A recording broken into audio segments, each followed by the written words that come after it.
On this illuminating episode of MythBusters, There went his first glass. Adam and Jamie have a smashing time I can see nothing. This is insane. as they reflect on something truly enlightening. It looks great. I didn't think it would be this good. Can you really use mirrors and the sun Behold, I am the master of the sun. as a form of ancient lighting? There it is. Doink. Man, that's bright. Then Tori, Grant, and Carrie That was hairball. investigate a freeway fable I think there's some law enforcement people who would be very interested in talking to us. that you can slow down an out-of-control vehicle Your idea of a safe stop is to shank me? by playing bumper cars on the blacktop. We're on the road to madness. Who are the MythBusters? Adam Savage What more do you need to know? and Jamie Heineman. When in doubt, C4. Between them, more than 30 years of special effects experience. Joining them, Grant Imahara, It's lethal, people. Carrie Byron, Jamie just doesn't look right. and Tori Belleci. And touchdown. They don't just tell the myths, they put them to the test.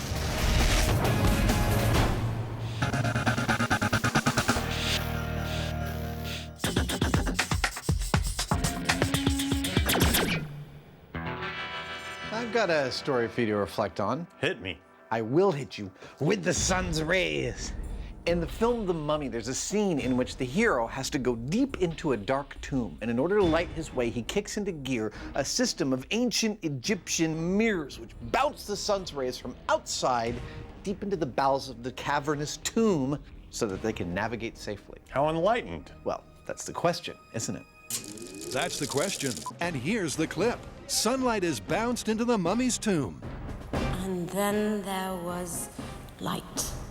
But is this ancient illumination really possible? So what do you want to do first? Well, look, this myth is all about lighting up the darkness with the sun's rays reflected. We need to answer the question, what does it mean to light up the darkness? We need to define that. What's the minimum amount of light necessary to move around in an unfamiliar space? Exactly, and I think I've got just a procedure to test this out. Okay. Oh, don't worry, you're gonna love it.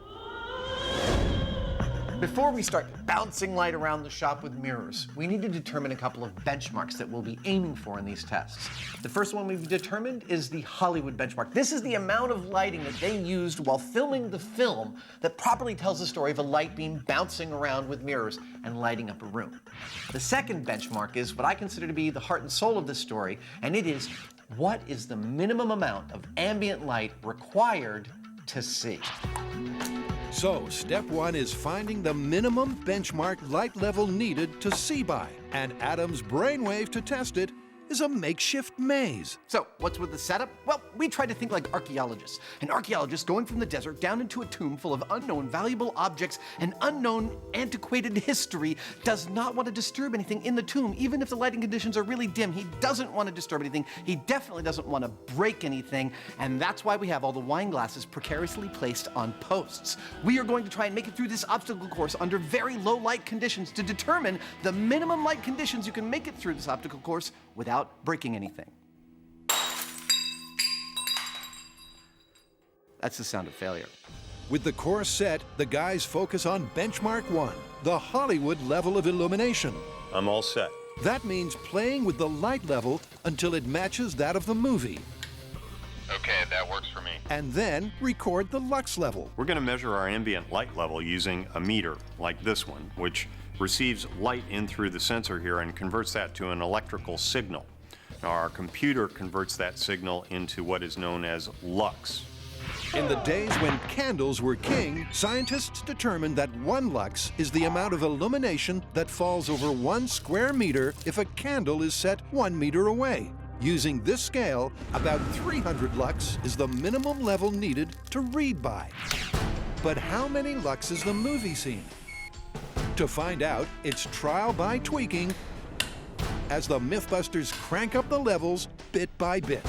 201 lux. And with the benefit of a jump cut or two, That ought to do it. they soon find the level they think is a lux lookalike for the mummy. This looks great. It looks just like the movie. Okay, that gives us an average of 200 lux. So that's the Hollywood level sorted. How will Benchmark 2 compare? Adam's got a plan.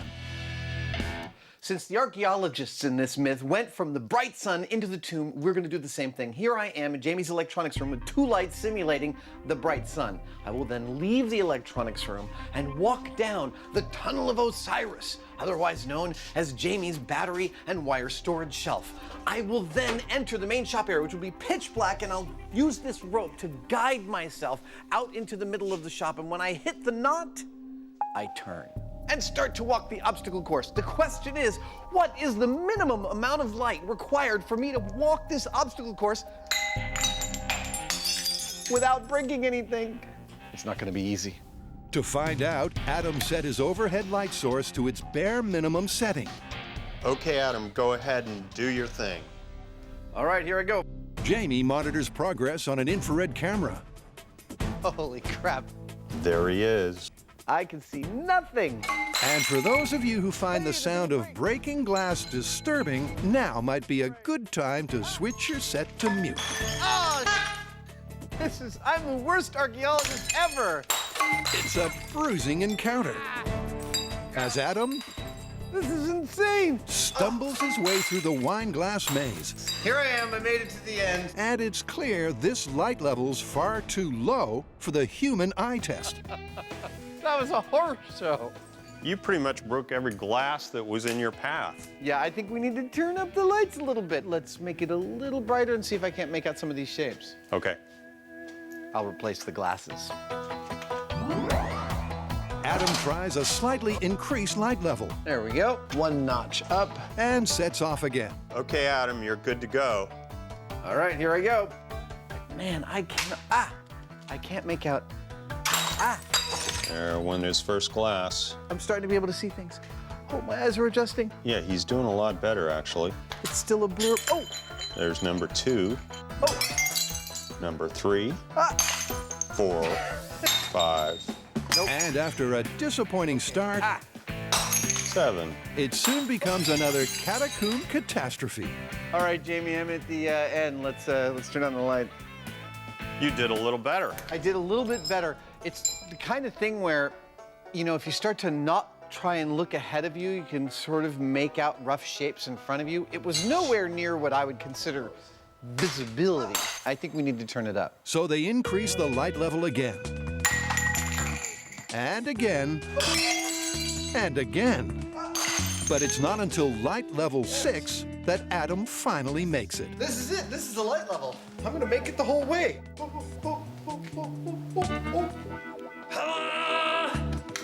I made it. So they break out the lux meter to shed some science on this final setting. What's the verdict? How dim is it? I get 0.389 of a lux. Of ambient light? Yeah. That is amazingly dim.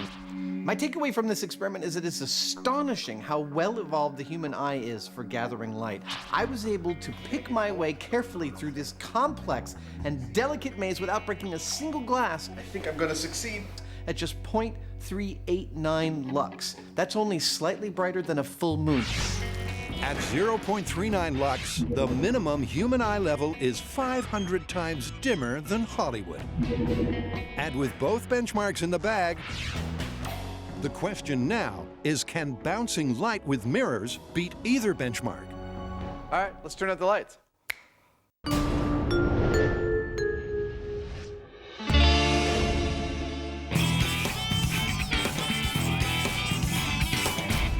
All right, so this next myth is all about driving fast, out of control, and it's totally dangerous. I love it already. What is it? Could you, if a car was out of control, could you overtake them, get in front of them, and then slow down till you brought that out of control car to a stop? So as if they had fallen asleep or had a heart attack. Exactly. Great, let's try it. When a driver passes out of the wheel, things get very bad very fast. But does it have to end up like this? Well, apparently not, because according to this myth, you can safely stop a runaway car by overtaking it, then carefully bringing it to a standstill. Freeway fact or blacktop baloney? Okay, as I see it, we have 2 scenarios. First, The driver's lost total control of the car and has no influence over it at all. There's no steering, and the foot is off the accelerator. So just coasting then. Exactly. The second scenario is a little more extreme. There's still no steering, but the foot's jammed onto the accelerator. Would that make a difference? All right, so we have 2 tests. It sounds like we need to go to stunt driving school. I mean, if this myth is about a car out of control, we need to see what it feels like to be in a car that's out of control. That is a fantastic idea. Cue a ramped-up shot, and they're ready to roll. We're out at the Alameda runway, but before we can start our experiment, we need to learn a little precision driving. We're gonna learn how to approach, bump, and overtake a car. And these are the cars that we'll be using. We've painted them primary colors so they'll be easy to identify. They've been outfitted with all the safety gear that we need, and in addition to our precision driving instruction, we're gonna find out what it's like to be out of control. Now, a couple of techniques that we're gonna be learning today in order to stop a car that's out of control are rubbing and bump drafting. These are both techniques that are used in stock car racing, but these techniques are so dangerous that if they're done too hard, the car could go spinning out of control. Believe me, it's gonna get very, very scary. Yep, and the man to take charge of all that scary stuff, longtime driving instructor Marvin Ruff. What sorts of skills would we need to learn in order to pull this maneuver off? You need to learn how to approach a car, how to get alongside it, and how to slowly make contact with that car and get it to stop. Gary, there was the word slowly in there. Why is it that I'm always stuck with you driving like a maniac? Because you're lucky. It's seat buckles and white knuckles as Grant gets ready for some serious stunt training. Unlike the real testing to come later, for this training, Carrie will always be in control of her car. And Marvin's part is to teach Grant to 20 miles an hour. overtake, And move over in front. Okay, here we go. slow his car down, Oh my God, this feels crazy. back the bumper against hers, Like landing an airplane. He's slowing down too fast, we're gonna crash. Oh! You are good. Now just start pushing on that brake. and bring it all to a stop. Okay, there it is. Nice. Thank you. That's awesome. Yeah, we didn't die. So that's training hurdle 1 passed with flying colors. All right, what do you think? Well, we were only going 20, but I think you did a really nice job. Getting in front of it and braking is not that hard. Now, get your brake going. The hardest part is being smooth. Slowing down too fast, we're gonna crash. But you know what? I only did that at 20 miles an hour. I think as we attempt to try this at faster and faster speeds, it's gonna get a lot harder. And being smooth and being safe, that's gonna get harder too. Next, it's challenge 2, learning what it feels like when something goes wrong, courtesy of the infamous pit maneuver. And we're not doing the pit maneuver just for the fun of it, even though it's probably gonna be pretty freaking cool. But what we are trying to do is see what it feels like to be in a moving car that is put out of control. The worst part is Carrie's driving. Here we go, in 3, 2, 1, go. Trying to get away from the law. Scarier still, the rain set in. And ready to put them into a spin, Marvin stalks the red car, Here he comes. This is it. pulls up alongside, Ready to go out of control. touches the rear fender, Whoa! and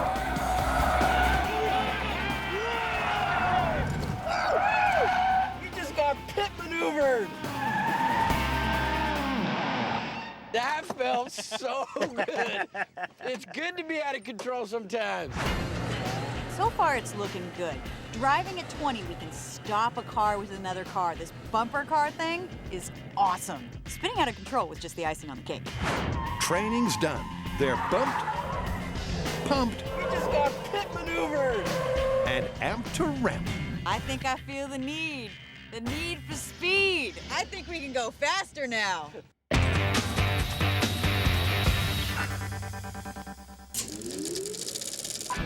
Can mirrors illuminate a murky mausoleum using the sun? The film The Mummy claims it can. And then there was light. But is this history or hooey? To find out, Adam and Jamie have established 2 benchmarks of illumination. I can see nothing. A Hollywood lighting level 200 lux. and a human eye level. I get 0.389 of a lux. And now, by using 2 types of mirror, will they be able to match either benchmark? Well, first up, Adam polishes up some ye olde metal mirrors, and Jamie lines them up. We've set these mirrors up to bounce light from mirror to mirror down the length of the room. Now, our goal is to see if those beams will raise the ambient light level. To test this myth, they'll line up their mirrors and try a sun substitute. Now, artificial sun for this test needs to be like the sun, that is, heavily collimated. That means all the light beams are actually traveling parallel to each other. And the most collimated light we can rent is this, a spotlight. Ta-da! And with the metal mirrors lined up, it's time for a moment of discovery. When the shop lights are turned off, how bright will the mirror's light be? All right, let's turn out the lights. It looks great. I didn't think it would be this good. Adam's right. First impressions are that these mirrors are working well. But crucially, how are they doing in the lux department? Got it? All right. The average ambient light of the polished metal, 1.13 lux. Do our light bouncing mirrors work like they do in the film? I'd say that they do. There is an impressive amount of ambient light in this room solely because of the mirrors. Do they look like they do in the movie? No, they do not. By the 6th mirror, this beam is no longer collimated. It is a heavily, heavily scattered affair. The scattering, or loss of focus, is not a good look, but the level of light itself is promising. It's clearly not as bright as the movie, but it is better than their naked eye benchmark. So can modern glass be a more polished performer? This is our polished metal mirror, and this is our glass mirror. Obviously, the glass mirror is more reflective, but is that what we really want? It may be the case that the metal mirror is actually diffusing light more and therefore lighting up the ambient light in the room more. We're just going to have to try it to find out. So to do that, they position the mirrors with the overhead lights on, and then... Well, the mirrors are in place. They look great. Here we go. That looks fantastic. It looks just like the movie. Surprise, surprise. Yeah, the beams are a lot clearer than they were with the polished metal. This is more than enough light for me to make it through that maze. Yeah, I would think so. Well, let's take some readings and find out. The modern glass looks better, All right. Good. but does the data back that up? How did our glass mirrors do? You're gonna love this. First, you remember the ambient light reading we got from the polished metal was 1.13 lux? Yeah. Our glass mirrors came in at 0.487 lux. Who knew? I know, less than half. Isn't that amazing? There seems to be more going on here than meets the eye. The goal of all this is to raise the ambient light level in a room, and mirrors alone aren't going to cut it. That light needs to hit something that scatters it. It could be my white shirt, or it can be fog, but it has to scatter to light the room. Because the modern mirrors give a cleaner beam, the ambient light they give off is actually less than the polished metal, meaning the metal wins. But what's also clear is that the real loser in this proof of concept test is Hollywood. Look, on this show, we've always known that Hollywood has a penchant for exaggeration. Our Hollywood lighting setup in this shop was 100 times brighter than the ambient light levels we got in our small-scale testing. But that doesn't mean this myth is busted. No, because those ambient light levels were still 2.5 times brighter than what we determined was necessary to safely maneuver through our tomb. That tells me we have every reason to go full scale and bring in the real sun. So we are back at the Alameda runway. Just to recap, it turns out that you can stop a vehicle with another vehicle. He's slowing down too fast, we're gonna crash. But that was only at 20 miles an hour. Oh! So now that we've trained, it's time to move on to testing the myth. The first scenario, it's as if somebody has been driving, has passed out at the wheel, and now they're coasting at high speed. The speed we're gonna start at for this first test, 35 miles an hour. This is gonna be interesting. Okay, so here's the plan. I'll be in this car, the red car, the rescue vehicle. We're gonna give the out-of-control vehicle a head start. It's gonna accelerate to 35 miles per hour, and then I'll apply everything that I've learned. to overtake it, and then apply brakes to safely bring that vehicle to a full and complete stop. But this time, they're going to try one big change. Once Grant gets in front of us, I'm going to take my hands off the wheel and my foot off the accelerator, as if I've just passed out. Let's just hope Grant was paying attention during his training session.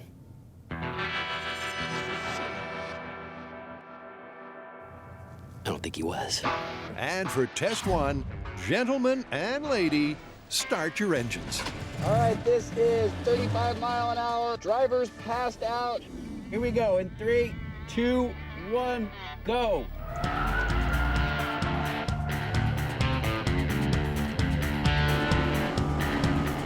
All right, we're at 35 miles an hour and commence passing out. Look, Mom, no hands and no feet, making this officially an out-of-control vehicle. Here we go. Which is Grant's cue to first nose his way in front before slowing down. And it's easy peasy, brakes a squeezy, as he manages to haul Carrie in. And stop. You did it. You That was a stopped little us. rough, but it worked. It totally worked at 35 miles an hour, too. All right, what's next? Faster. All right, let's take it up to 55 miles an hour, freeway speed. Well, let me point this out. The bumper of the out-of-control car is actually underneath the bumper of the rescue car. And what that does is it starts to compromise the stability of the rescue car, making it even harder to rescue the person. The 35-mile-an-hour no-hands test is down. Now they're about to up the danger to freeway speed. For this next test, there's going to be a little more jeopardy here, because that all is great as long as you're going straight. We're going to be passed out at the wheel. The alignment's not amazing on this salvaged vehicle, and we're going double the speed. Here we go in 3, 2, 1, go. 55, plus different height bumpers, plus dodgy alignment. Oh, and no hands either. 30 miles an hour. 55 miles an hour. Yeah, this is too exciting to pass out, but here we go. This is actually kind of scary. I know. All right, we're passing out. Hand is off the wheel. With Carrie comatose behind the wheel, Grant brakes in front. If he's a whisker off dead center, one car or other could spin out. It's a totally tricky maneuver. Oh. All right, nice work. That was a little scary, gotta say. It's a lot more challenging, and at 20 miles an hour, the corrections are sort of gentle. At 55, the corrections have to be a lot faster, and so it's hard to do it really smooth, but it worked. We're live. It worked at 55 miles an hour. And look, our hood is almost underneath your bumper, and we didn't lose control. But having survived at 55, can they let it rest at that? What if the accelerator were stuck? Yeah, like if the guy passes out and his foot's stuck on the gas. Or there was some sort of malfunction? I like it. Add more danger to this experiment. All right, let's do it. Adam and Jamie have been reflecting on some proof-of-concept tests at the shop. The average ambient light of the polished metal, 1.13 lux. Can you really use mirrors to turn dark into day? This is more than enough light for me to make it through that maze. It's certainly a case of so far, so good. But will these results scale up? Will using the real sun and a much larger crypt be the making of this myth? Well, this is the place. Looks great. Okay, it's not ancient Egypt. Shall I open it up? Absolutely. But Treasure Island in San Francisco Bay Perfect. uncovers an unexpected underground treasure. Well, shall we set up? Let's turn on the house lights. All right, house lights up.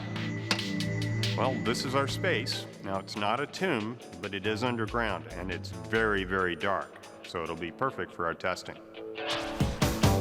Jamie blocks out a few spots to make total darkness. There we go. Meanwhile, Adam's manufacturing modern glass mirrors. Now, I'll wager you're probably yelling at the screen right now, wondering why I'm building these with glass mirrors when our polished metal mirrors actually gave us a higher ambient light reading. 1.13 lux. This is probably easiest to explain if you take a look at these two shots our cameraman filmed this morning. On the left are the polished metal mirrors. On the right, the glass. Now, see how the light from the polished metal mirrors peters out really fast? Compare that to the glass mirrors where the light is strong virtually all the way to the end, and that's what's really important. This myth isn't about the type of mirror used, it's about bouncing a beam of light. And the polished metal didn't give us that beam. It only lasted about 15 feet before it was diffused. That's why the glass is what we're using in our full-size tune. And with that cleared up, there's just one more ingredient left: the sun. Now all we need to do is see if the sun's going to cooperate with us. And that's actually a pretty big if, because not only do we have to worry about whether we can reflect sun into the building, in other words, is it lined up at a decent angle for that, but also this is San Francisco and it's regularly kind of foggy here. If we have a few too many clouds, we're going to be out of business. Yep, without the big guy in the sky, the tomb's doomed. Well, I can see the sun, but it is awfully overcast. It is what it is. So with San Francisco's fickle weather doing its darndest to delay things, Adam has a backup plan.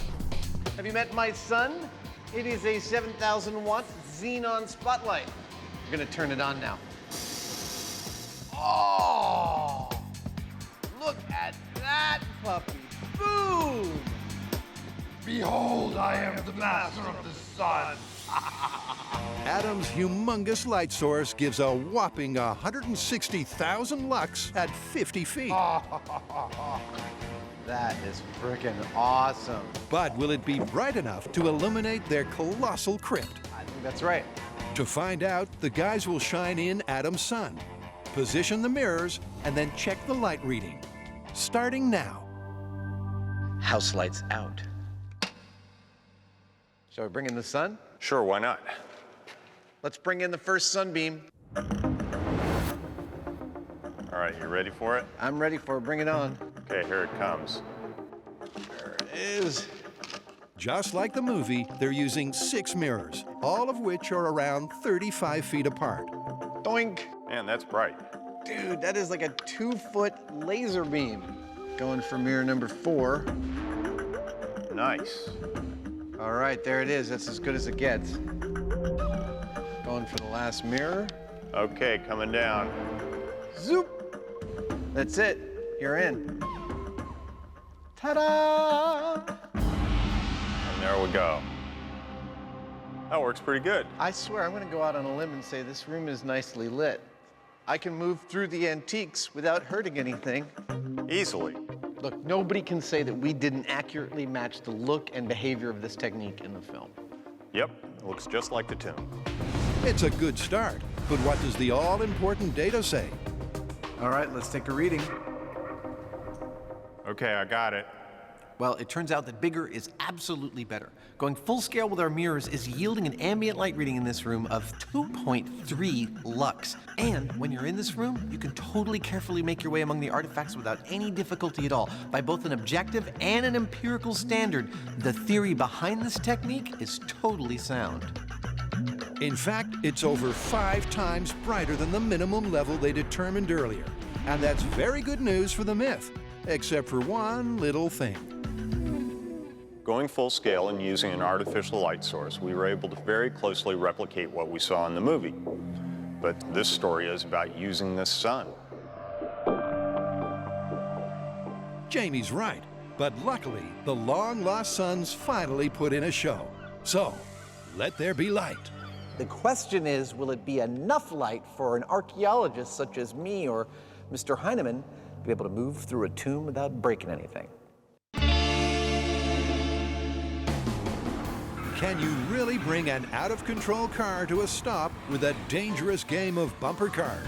So far, so good. Yeah, it turns out you can slow down a coasting car using this technique. But now, I think it's time to ramp things up. By seeing what happens when the driver has their foot jammed on the accelerator. This is gonna be a whole nother experience because now that the accelerator's stuck, this car's not gonna wanna stop. So back at Alameda Runway, it's pedal to the metal, literally. And for that, Tori's going green, because this time, he's doing the rescuing. All right, time to go save some lives. Hope they don't wreck my paint job. This time, he's going for highway high speed. For this next test, what I'm being asked to do is to depress the accelerator as if it is stuck and then take my hands off the wheel. At no time should I take my foot off the accelerator. Totally counterintuitive and kind of scary. Okay, this is stuck accelerator at 55 miles per hour. 3, 2, 1, go. All right, looks like it's time to go save some lives. Carrie puts her pedal to the metal and takes the car up to 55 miles an hour. 55 miles per hour. With a stuck accelerator, this test will be a whole different ballgame. I feel like we're in NASCAR. Like a heart attack victim, Carrie lets go of the wheel, Okay, hands off the wheel. but keeps her foot firmly on the gas. The green machine makes contact. Yeah! Now it gets dangerous. Tori starts stomping on the brakes. And while that does start to slow both cars, Nice! it also causes them to veer dangerously off course. As Tori tries to correct, he starts to fishtail. But one final pump of the brakes brings the cars to a stop. Just. Whoa! Holy! Oh, yeah! That was up. Oh my God. It worked. A little scary though, huh? What are you talking about? I was totally scared! That was so fun. All of a sudden, we started like fishtailing and just getting out of control. With the brakes locked solid, it still took Tori 500 yards to bring the cars to a stop. 4 times longer than the normal stopping distance at that speed. So 55 was fun. Do you think you can handle 75? Because I'd like to go 75. Let's try it. At 55 miles per hour, this was difficult. At 75, with over 1 million joules of kinetic energy, this is going to be nearly impossible. Nearly impossible because 1 million joules is clearly a lot. The same, in fact, as a 10-pound bowling ball traveling at 1,500 miles an hour. We're about to stop a car going 75 miles an hour out of control with another car. Buckle up. It's about to get real. In 3, 2, 1, go! With both cars accelerating to 75, 70 miles an hour! Carrie again lets go of the wheel, Hands off the wheel. but keeps her foot on the gas. Looks like those guys are out of control. Tori gets in position and then starts pumping the brakes.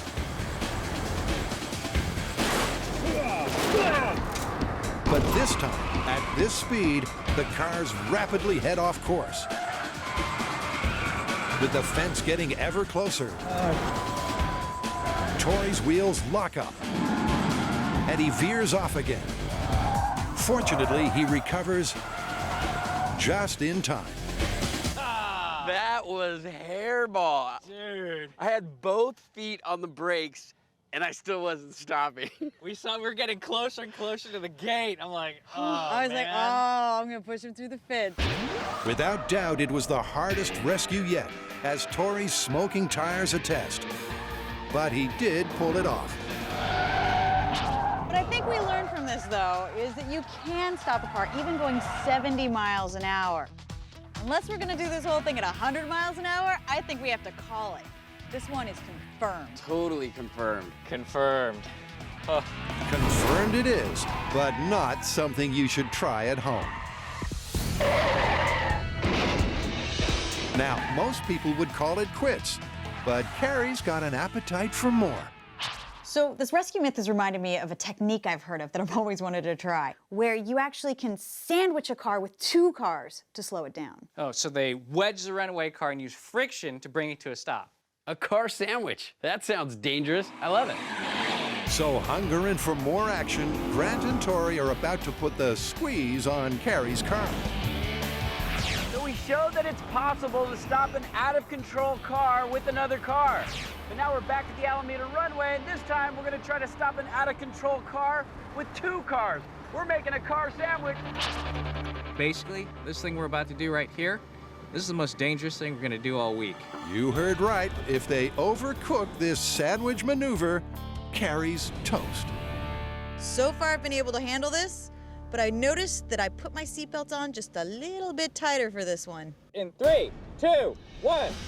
Most sane people would see this as a seriously crazy thing to try. Carrie driving with stuck accelerator, no hands, at silly speed. And they'd be right. There's a real danger here of 1, 2, or all 3 cars rolling. Grant and Tori pull alongside, move closer, and... well, you can see the result. Oh my God, it worked! Oh my gosh! It worked! It was ugly, but I think it worked. We stopped an out-of-control car with 2 cars. Oh my God, it's working! I would have to say that's working. It definitely was successful in stopping the car. Man, I think we could do this better. I mean, this was super clumsy.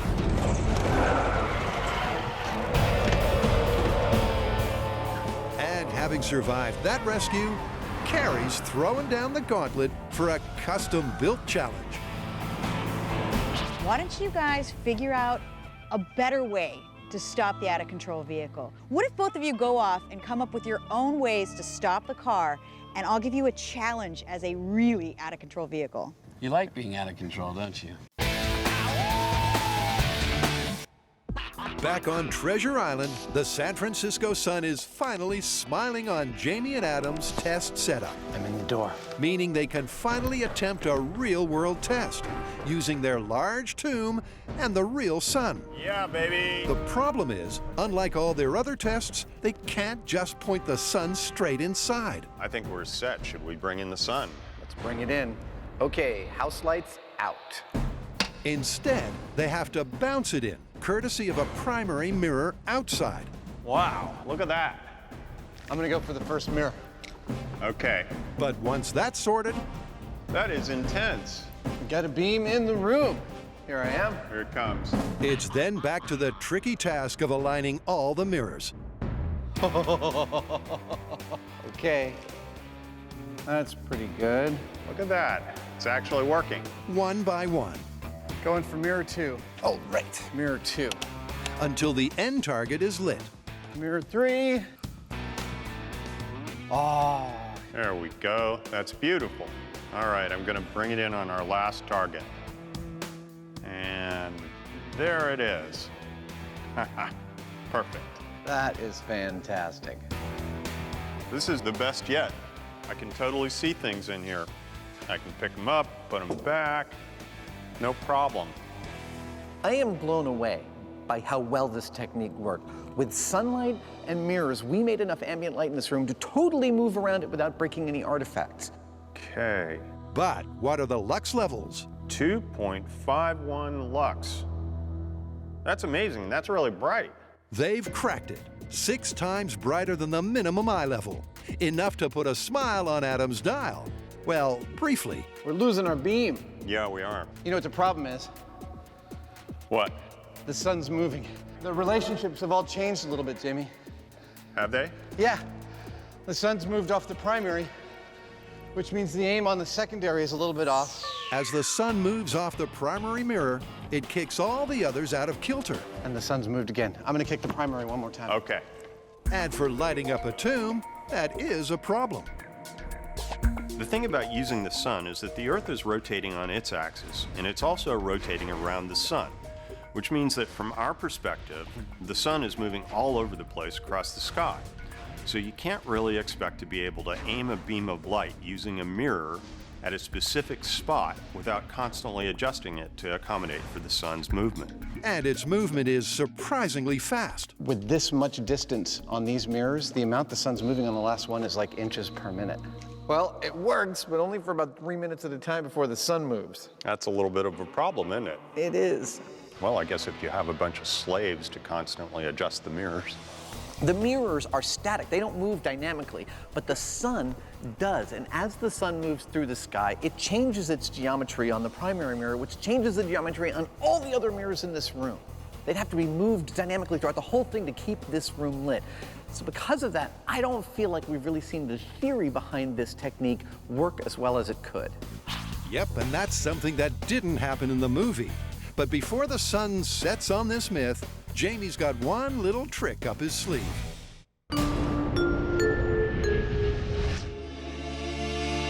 Carrie, Grant, and Tori have confirmed the myth. You can stop an out-of-control car with another, with brake and bumper technique, plus that crazy sandwich combo. Now, Carrie set the boys a challenge to come up with that custom-built device to stop a car. Ramming speed. Challenge. Such a nice ring to it.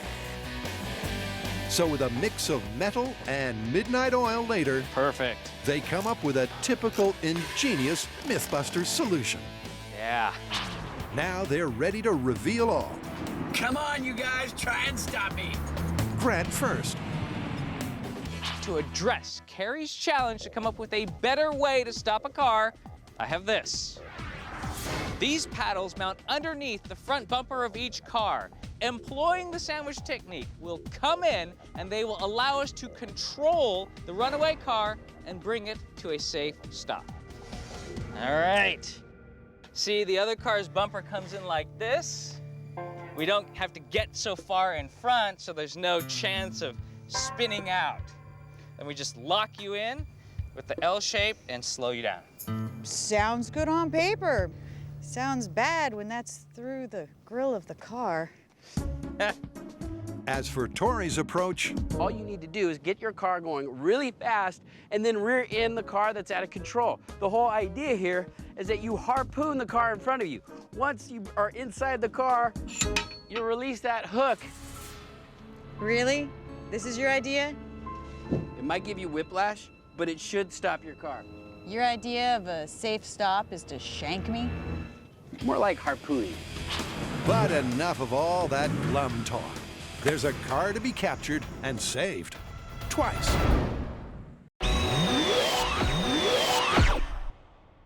It's crunch time at Alameda. Grant's sandwich maker machines warmed up, ready to save Carrie. Ready to drive. 3, 2, 1, go. Grant's ingeniously bolted bars to the front of each car 40, 50, here they come. to act like a barrier to stop Carrie's car. Now it may look crazy,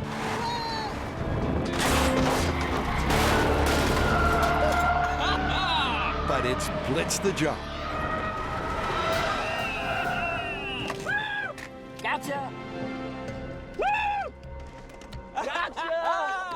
That was beautiful. That worked so much better than the original sandwich. Oh my God, we totally gotcha. That was awesome. Grant, your method is safer. Nice work. Thanks. Now, if we can only get the cars apart.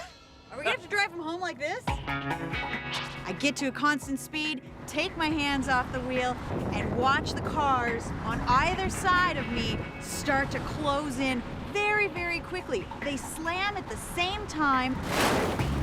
My bumper hits the front pedals, and they actually are slowing me down.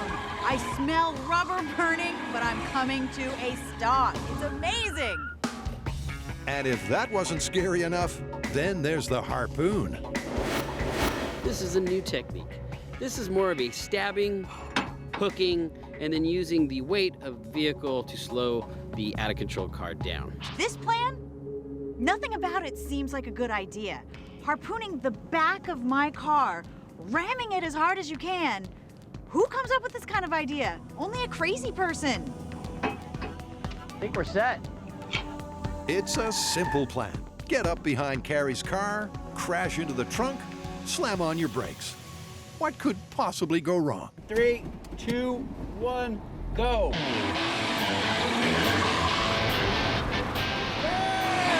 The runway road warrior sets out, ready to rescue. This is Tori and Grant in Harpoon Rescue, in pursuit. Okay, hands off the wheel. Go for it, man. Here we go. Carrie's car is skewed. Now, on the sophistication scale, it's crafty. As for the all-important results rating, it's a hit. Working! It's working! Nice! It's working! Nice!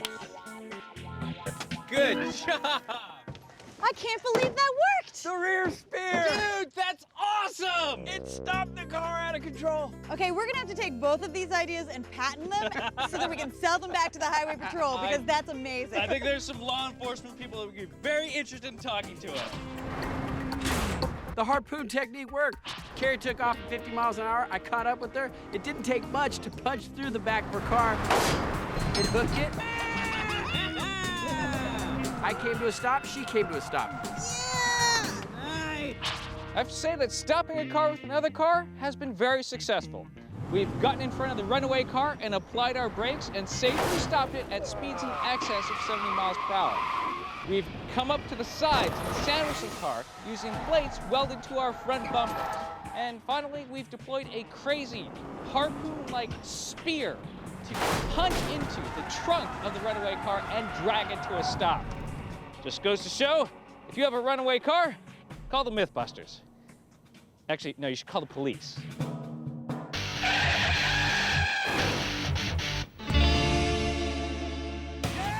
Back at Tut HQ on Treasure Island, Jamie's not quite done testing Lux levels. There's one other thing I'd like to try. You're gonna like it. All right, let's do it. In their earlier small-scale tests, Jamie made an ambient light level breakthrough. The goal of all this is to raise the ambient light level in a room, and mirrors alone aren't going to cut it. That light needs to hit something that scatters it. So now, in their full-sized sunlit tomb, he's itching to see if this scatter theory will scale. Turn off your headlamp and check this out. That's beautiful. And you thought I didn't know how to light up a room. I stand corrected.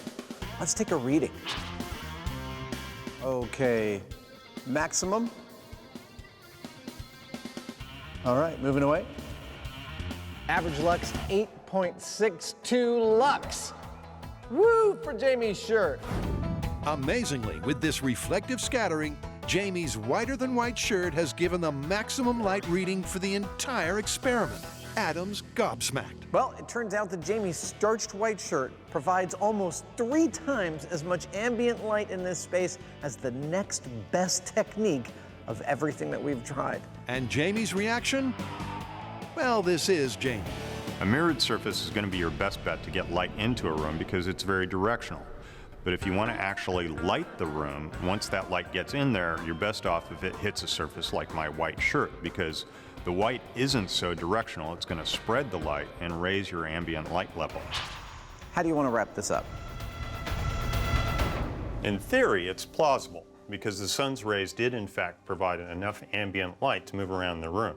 I agree. Plausible, but totally impractical. First of all, the sun moves, so you only get that light for about 3.5 minutes before you have to shift everything. And the idea that all those mirrors would sit around for 3,000 years and be ready to light up that room, totally ridiculous. Yeah, plausible, but ridiculous. Yeah.